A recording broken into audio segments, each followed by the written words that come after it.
kawasan di dalam Dun Pangkor, iaitu Kampung Tanjung Batu. Iaitu sebuah kampung yang begitu bersejarah sebenarnya. Kalau ikut sejarah Perak, antara yang kampung yang mempunyai signifikan sejarahnya.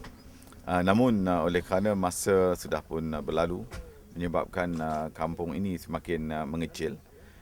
Kalau dulu terdapat sebuah perkampungan Melayu lama, tetapi sekarang ini nampaknya kampung ini semakin mengecil dan daripada 29 buah rumah, sekarang ni hanya ada 16 buah rumah.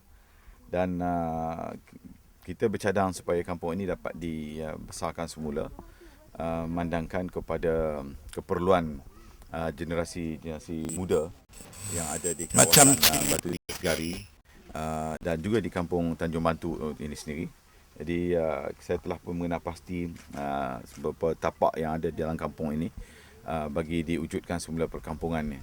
Maksudnya tapak-tapak perkampungan dan menambahkan lagi bilangan rumah di kawasan ini. InsyaAllah kerajaan negeri akan memproses permohonan ini dan kita akan menyegerakan proses untuk mewujudkan kawasan-kawasan bagi ditambahkan lagi rumah-rumah yang ada di dalam kampung ini.